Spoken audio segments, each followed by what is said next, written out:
దైవ గ్రంథంలో ఎంతో ప్రాముఖ్యత ఉంది. 12 మంది శిష్యులను ప్రభు ఏర్పాటు చేసుకోవడం చూస్తా ఉన్నా. ఒకడు తగ్గాడు, అయితే అది కూడా నూతన వేలలో మనకు కనబడడం చూస్తూ ఉన్నాం. దెబ్బతైనటువంటి సంపూర్ణతను చూపిస్తూ ఉంది మనకు. కాబట్టి సంపూర్ణమైనటువంటి ఆశీర్వాదాన్ని, సమృద్ధిని ప్రభువు మనను మధురముగా చేయడమే కాకుండా ఏ నియమంలో మనకు ఆయన అనుగ్రహించిన వాడుగా కనబడుతున్నాడు. ఇది 2వ మాటగా కనబడుతుంది.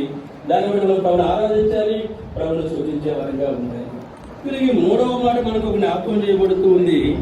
ఏ నియమం నుంచి మన ప్రత్యక్షత ఎక్కడికి అని మనకు ఒక జ్ఞాపకం చేయబడుతుంది అని మనం చూస్తాము అని అంటే, ఆదికాండము 35వ అధ్యాయంలో మనం గమనిస్తూ వస్తే, ఆదికాండం 35వ అధ్యాయంలో మనం గమనిస్తూ వస్తే 27వ వచనం. దైవ సేవకులుగా, బాధ్యులైన సహోదరులుగా వచనాన్ని చూడండి.